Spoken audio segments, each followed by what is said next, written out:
그래서 12절에 멸망의 아들의 표시, 이 주제로 지금 말씀을 전하고자 합니다. 시편 10편은 18절까지 전체가 적그리스도에 대한 언급이에요. 적그리스도. 그리고 이 시편 10편의 15절을 보죠. 악인과 사악한 자의 펄을 꺾으소서 그의 악을 남김없이 찾아내소서 그랬는데, 적그리스도가 마지막 때에 후3년 때에 저격을 당해서 이제 부상당하는 장면을 가르치고 있는 것이에요. 스가랴서 11장 17절에 보면은 그가 저격을 당해서 외눈박이가 됩니다. 외눈박이. 눈이 저격을 당해가지고. 스가랴서 11장 17절을 봅니다. 양떼를 버려둔 우상목자에게 화 있으리라. 칼이 그의 팔과 그의 오른 눈에 임하리니 그의 팔은 바싹 마르고 그의 오른 눈은 완전히 어둡게 되리라. 한쪽 눈을 잃어버리고 한쪽 팔이 잘려나가는 것이에요. 저격을 당해가지고. 여기서 우리 요한계시록을 잠깐 보죠.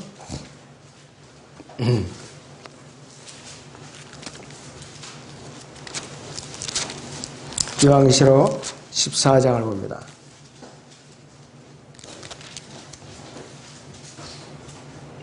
요한계시록 13장입니다.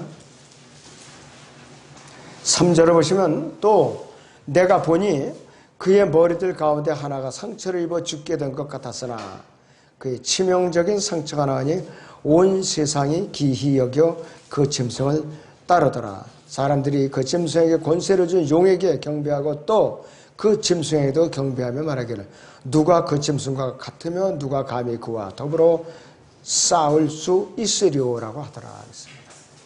용은 하나님과 대적하는 자고 짐승은 바로 예수님을 대적하는 그러한 등식으로 다 우리가 비교할 수가 있어요.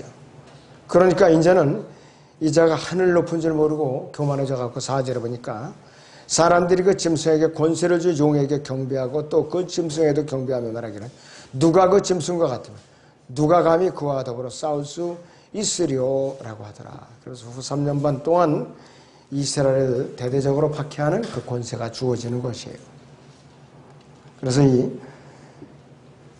적그리스도, 이 사탄의 머리 7개인데 그 중에 이제 하나가 부서진다고 그랬는데 바로 저격을 받아가지고 이제 부상을 당하는 거예요.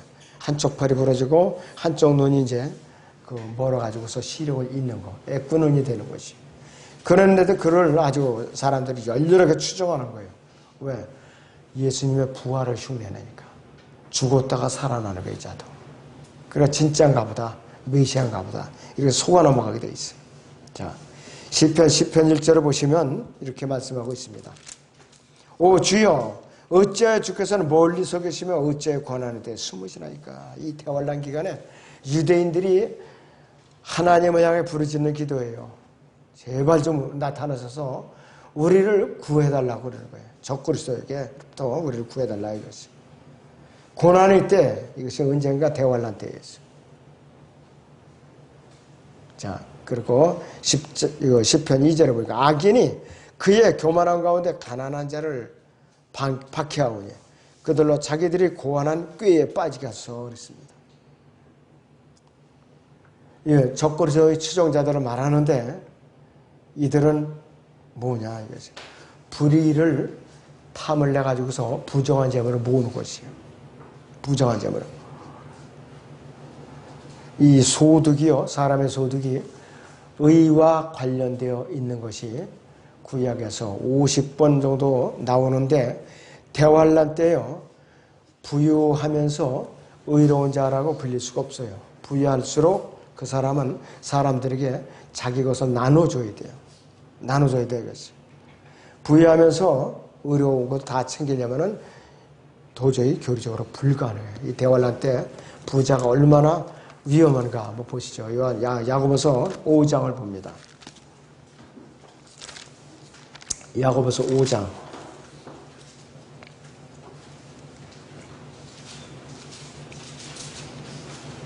1절부터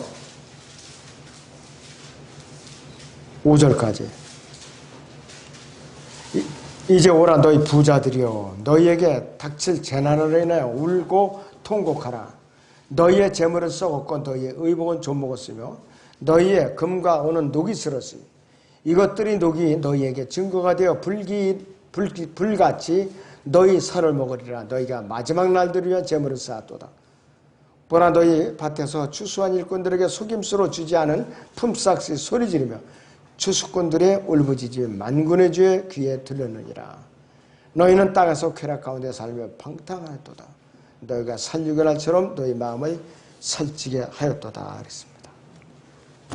대환란 때는 부자일수록 지옥 가기가 쉬운 거예요. 부자일수록 재물을 쌓아두면 안 돼. 이제 나눠줘야 돼. 가난한 사람들한테.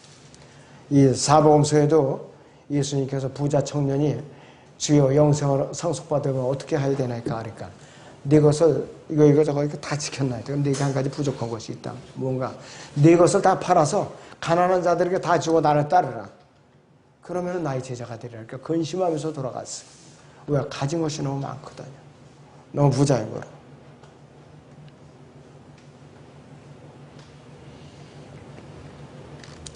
야곱의 고난은 때, 저 대환란 때죠. 의로운 자는 가난하고, 그래서 그때는 이 대환란 때는 의로운 자가 이제 가난하게 되는데, 가난이라는 용어가 대환란 때는 의와 동의어가 되는 거예요. 의와. 근데 우리하고는 관계없어요. 우리가 지금 가난하게 살려는 뜻이 아니에요. 절대로. 오해하면 안 됩니다. 이때는요, 사람들에게 비풀기를 잘해야 돼요. 욥기 34장 28절을 봅니다. 욥기 34장 28절을 보겠습니다.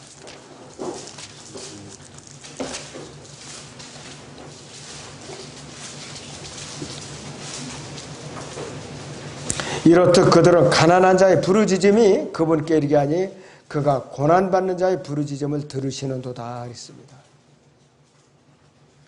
가난한 자들을 수탈하면 하나님께 부르짖으면 그것이 하나님께 상달되어 가지고서 이 부자를 하나님께서 다루신다 이것이. 그분께서는 고난의 때에는 대환란 때에는 그분께서 의인에게조차 자신의 모습을 숨기시는 이유는 왜 그런가? 무언가 그 고난을 통해서 하나님의 일들을 이루시고자 하나님께서는 숨기시는 것이에요. 오직 고난만이 그 일을 이뤄낼 수가 있어요. 대환란 때는 고난이라는 게 굉장히 중요한 거예요. 이 시대의 고난은 우리가 삼국과 이웃과 관계가 있지만 대환란 때의 고난은 죽는 사는 생사의 문제에 있어요. 여기 달려 있어요. 그리고 시편 4절부터 15절까지 구절 전체가 멸망의 아들에 대해서 다루고 있는 구절들입니다. 자, 교리적으로 겨냥하고 있는 것은 뭐냐 이겠어요. 이 시편 전체가 육신을 입고 대환란 때 나타나는 사탄을 말하는 것이에요. 육신을 입고 대환란 때 나타나는 사탄이에요. 그래서 사탄은 지금 육체를 입지 않았기 때문에 자유로워요. 행동이 자유로워요. 셋자는 위아래로 하나님의 인자까지 이제 올라갔다가 성도들을 고소하고 내려와서 땅에서 휘젓고 돌아다니죠. 세상 정보 지지고 휘젓고 돌아다녀요. 그런데 이 자가 대환란 후반을 맞이해갖고 육신을 입고 이 땅으로 내려오면 그때부터 고통이 시작해요. 육신에 갇혀있기 때문에. 그러니까 하나님께서 그를 다루시는 그 대환란은 그도 똑같이 통과해야 되는 거예요. 그도 똑같이 통과한다 이것이. 자, 요한계시록 12장 9절로 보겠습니다.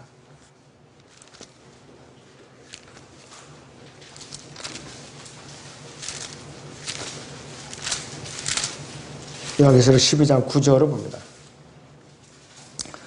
그리야 그 큰 용이 쫓겨나니 그는 마귀라고도 하고 사탄이라고도 하는 옛뱀 곧 온 세상을 미혹하던 자라. 그가 땅으로 쫓겨나고 그의 천사들도 그와 함께 쫓겨나더라 그랬어요. 이때부터는 하나님께서 내리시는 모든 재앙을 사탄이 몸으로 받는 거예요. 그러니까 고통스럽죠, 사탄도. 그리고 앞으로 사탄은 이제 시한부예요. 육신을 보면 그것도 끝나는 거예요. 그래서 이렇게 재림하시면서 깊은 구렁에다가 다 사로잡아 갖고서 가둬놓잖아요. 그 사탄은 언제가 행복할까? 지금이 가장 행복 같아요. 지금이. 육체를 안 입었기 때문에 마음대로 이제 휘저을 수가 있어요. 그가 타락하기 이전이 더 행복했죠. 덮는 급으로 있었을 때가. 근데 그나마도 지금도 육체를 안 입고 있으니까 행동의 제약을 안 받아요. 대환란이 오면 육체 속에 갇혀서 땅으로 쫓겨난다 이것이. 그러니까 이 땅에 내려와서 얼마나 악질적인 일을 하겠어요. 적그리스도의 몸에 들어가가지고. 지금 우리나라도 마찬가지예요. 지금 이 여러 가지 상황이 적그리스도를 맞이하는 다 준비 과정이에요. 우리는 이제 그 전에 셋째 하늘에 이제 올라가기로 여러분께서는 정해진 분들이니까 굉장히 복받은 사람들이에요. 자, 하나님을 찾지 않는 것의 열매는 뭐냐? 그거는 보나마나 타락이죠. 배교이고 또 거듭나지 않았다면은 그 사람은 이제 사탄의 자녀들로서 이제 불못을 기다리고 있는 자들이에요. 자, 시편 5절을 보셔요. 시편 5절에 그의 길들은 항상 고통스럽다 그랬어요. 이건 뭐냐? 악인의 길들은 항상 고통스럽고 멸망의 아들은 육신으로 나타난 사탄이 용인데 대환란 후반에 몸을 입는 그 순간부터는 하루도 편할 날이 없어요. 사탄도. 사람들 집요하는 맛도 있지만은 고통스럽다 이것이. 그럼 멸망의 아들의 표식은 어떤 것들인가? 첫째는 하나님의 심판은 전혀 개의치 않는 자예요. 하나님의 심판은 전혀 개의치를 않아요. 거기 시편 5절을 봅니다. 그의 길들은 항상 고통스럽고 주의 심판은 그의 시야를 벗어나 훨씬 높이 있으니 그가 그의 모든 적들을 비우시며 그랬어요. 교만의 왕이거든요. 교만의 왕이에요.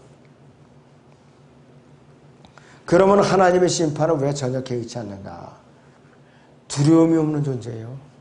이 두려움이 없는 존재예요. 욥기 41장 33절을 보죠.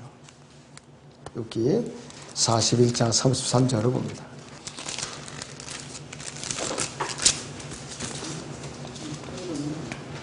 땅 위에는 그같이 생긴 것이 없나니 그는 두려움 없이 지음을 받았도다 그랬어요.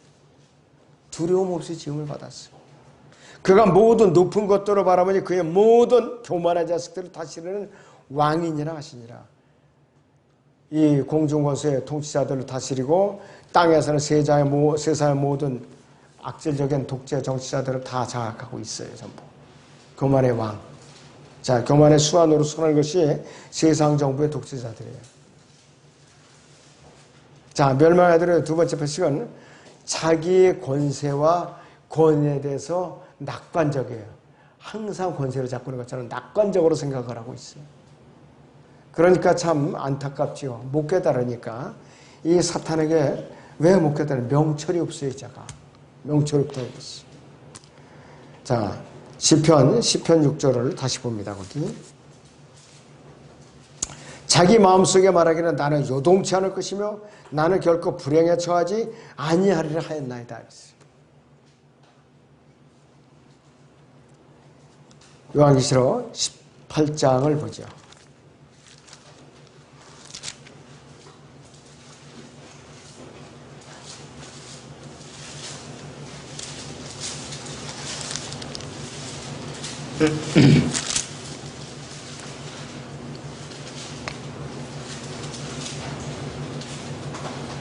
자,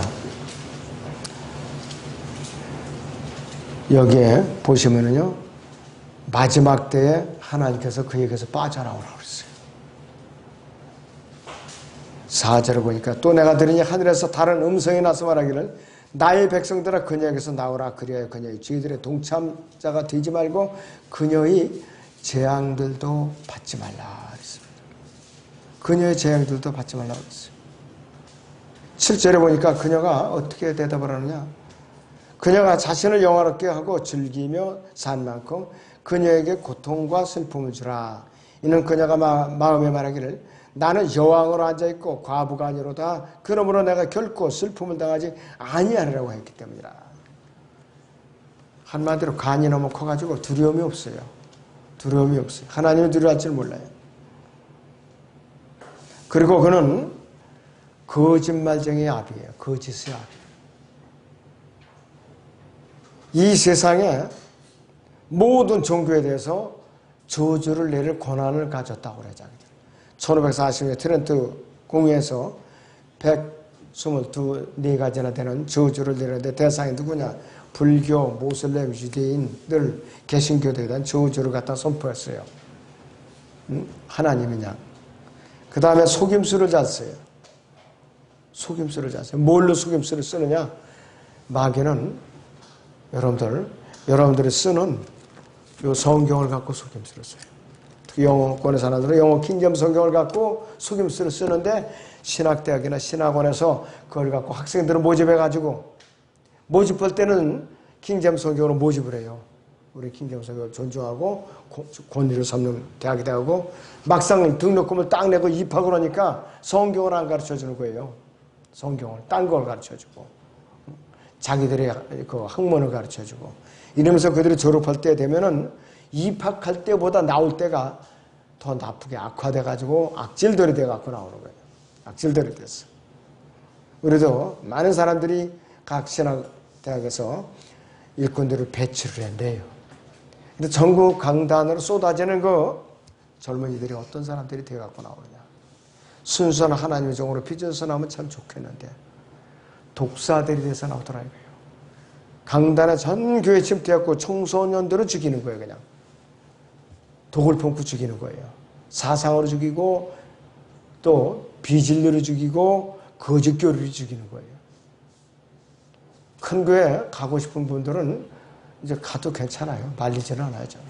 그런데 가면은 그 독사의 독에 중독돼서 죽는다 이것이에요. 그 다음에 사기를 자체 멸망하더라. 사기를 자체. 무지한 학생들에게 등록금을 걷어가지고 등록금 한번 내면 나오기 아깝잖아요. 아, 이거 본전 찾아야지 하고. 그런데 이 사람들은 학생들을 잔뜩 기대갖고 강의실에 들어가는데 킹제임스 성경을 모르는 거예요. 전혀 몰라.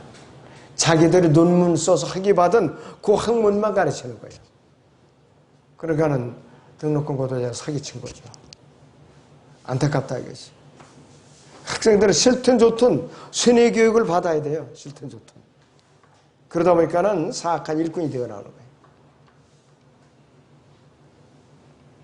이들은 또 해악을 끼치는 데 앞장서는 자들이에요. 허용에 들떠 있는 자들이에요. 그리고 자기들이 일을 할 때 비밀스러운 은밀한 방식으로 해요. 공개적으로 안 해요. 거짓말이 탄로날까 봐. 자, 그런데 이들은 성경에서는 이들에 대해서 어떻게 우리에게 교훈을 주느냐. 자, 이들은 시편 14편째로 하나님은 없다. 공개적으로 이렇게 아주 노골적으로 선포해요. 그리고 나는 결코 불행에 처하지 아니하리라. 이렇게 또 큰 소리쳐요. 그리고 나는 흔들리지 않고 안전하다. 그러니까 내 품 안으로 들어와라 이것이. 하나님은 내가 하고 있는 것을 보지 못하신다. 그러면서 이제 나쁜 짓을 하는 거예요. 그리고 하나님께서는 죄에 대한 배상이나 나에 대한 책임을 요구할 사람이 아니다. 왜 못 보니까 안 보이니까 그렇다 이거지. 그리고 하나님께서는 모든 것을 잊어버려서 나한테 책임을 물을 수가 없다. 시편 보세요. 시편의 11절을 봅니다.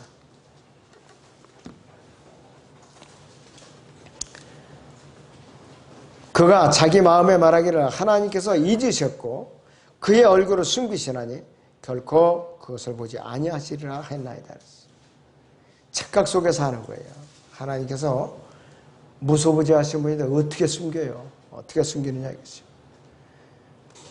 에덴 동산에서 아담과 하와가 타락했을 때 무화과 나무 잎을 엮어서 자기들의 몸을 가려봤자 하나님을 피할 수가 있나. 하나님의 낯을 피할 수 있었느냐 이것이.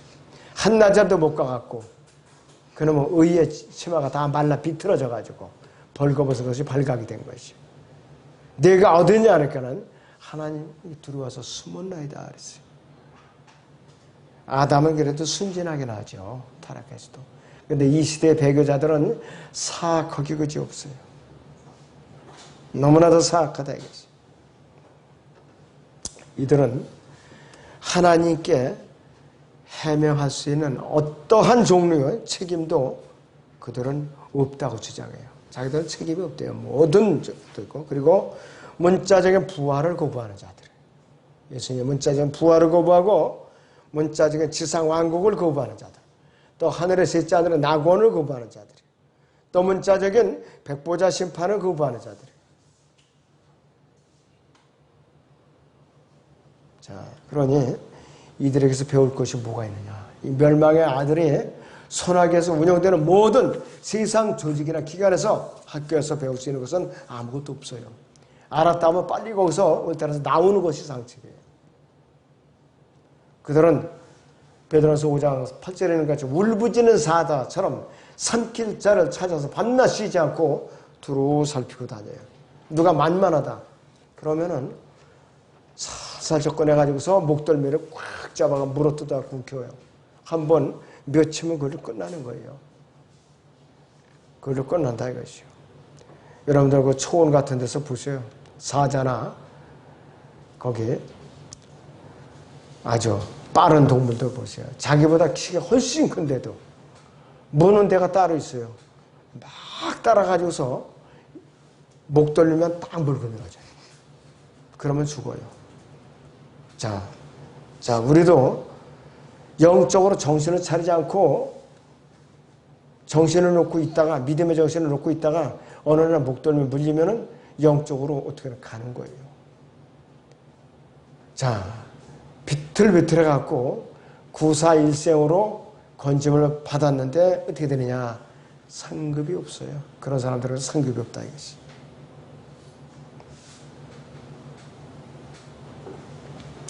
그래서 야곱의 고난의 때가 이제 다가오고 있어요. 오늘의 현재 2019년 7월 7일이에요. 주님께서 오실 날이 저는 벌써 제 마음속으로는 지났어요. 제 마음속으로는. 그러나 세상 여러 가지 그 달력 같은 게 로마 카톨릭이 조작을 해서 달력 같은 게 맞지 않았기 때문에 몇 년 이상 여유는 있어요. 그 사람들이 100세 보험 들라 그러는데 전혀는 아이고 하나도 반가운 게 없어요. 빨리 오셔야지. 야곱의 고난 때는 이제 자꾸 다가오고 있어요. 여러분들 개미가 기어가잖아요. 베르기가 기어가잖아요. 하룻밤에 초가 상칸 한 칸을 기어간다고 그래요. 그 베르기가. 더디 이렇게 다가오니까 사람들은 느끼지를 못하는 거예요. 더디 다가오니까. 성큼성큼 다가와야 경각심이 가는데 조금 다가오니까 사람들이 경각심이 없어요. 대화란에 이렇게 다가오는 거예요. 어느 순간에 우리가 들림받아요. 바로 그 직전에 들림받는 것이. 자, 시편의 15절을 잠깐 보겠습니다. 시편의 15절. 악인과 사악한 자의 팔을 꺾고 서서 그의 악을 남김없이 찾아내소서 그랬어요.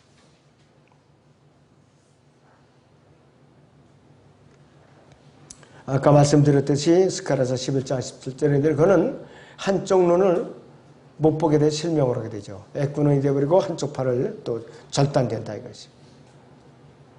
그리고 그가 죽었다가 부활하는 거예요. 그래서 사람들이 그를 이제 우상으로 숨긴다 이것이. 성경에 유다 이스카리옷이라는 말은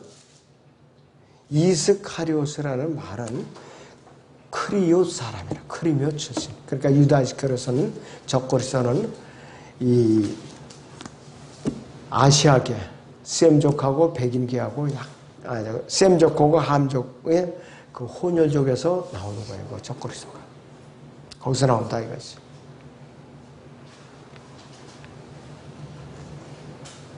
자, 우리는 이 주님의 재림을 앞두고 나서 공중 재림을 이제 앞에 기다리면서 어떻게 우리가 정신을 차려야 되는가? 세상의 움직임이 어떻게 돌아가고 있는가? 여러분들 세상 돌아가는 거 너무 무관심하면 안 돼요. 성경을 보고 말씀을 깨어있 때 세상 정세를 여러분들 파악을 하고 있어야 돼요. 여러분들 전쟁이 났다. 그러면은 전혀 대비책이 없는 사람도 속수무책이에요. 그냥 어떻게 할지. 그런 사람도 폭격에 맞아 죽는 거야. 그냥 우왕좌왕하다가. 대비를 잘하는 사람들은 이제 피난을 하는 것이고. 주님의 다시 오심을 마음속으로 잘 대비하는 사람은 복 있는 사람이에요. 데살로니가전서 5장을 보겠습니다. 데살로니가전서 5장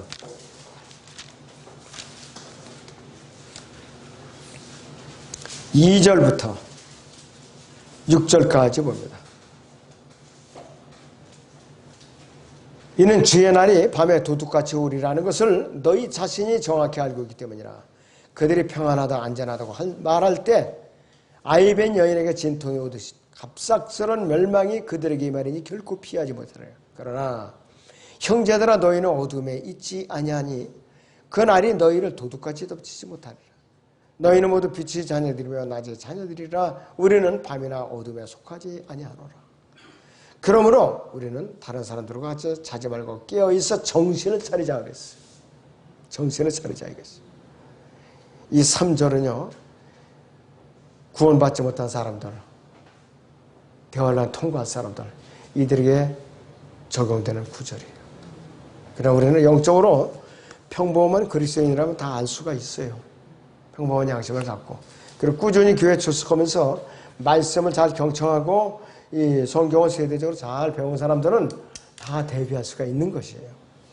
그것조차도 대비하지 않으니까 세상에서 아주 오래 편안하게 살 것처럼 착각하고 세상과 더불어 살다가 난감함을 당하는 것이에요. 시편의 마지막 절을 보죠. 시편의 마지막 절 17절 18절을 봅니다. 주여 주께서 겸손한 자들이 소원을 들으셨으니 주께서는 그들의 마음을 예비하시고 주의 귀를 기울이시리이다. 압이 없는 자와 압제당하는 자에게 공의를 행하셔서 땅의 사람의 다시는 압제하지 못하게 하소서 그랬습니다. 땅의 사람이 압제한다. 이 땅의 사람이 누군지 아세요 여러분들? 적그리스도예요. 육신을 입은 사탄이라 이것이. 현재 하나님께서 이 교회 시대의 왕이 아니세요. 교회 시대의 왕이 아니세요. 앞으로 재림하시면 이 지상의 왕국을 세우시면 그때의 이스라엘의 왕이에요. 지금은 우리의 대제사이시고 우리의 중보자이시고 우리의 변호인이시고 그러니까 이 땅의 왕으로 오시기 전에 한 사람이라도 구원받도록 우리는 그분을 이제 증거를 해야겠죠. 지옥에 대해서 실제로 알려지는데 게을리하면 안 됩니다. 자, 기도하겠습니다.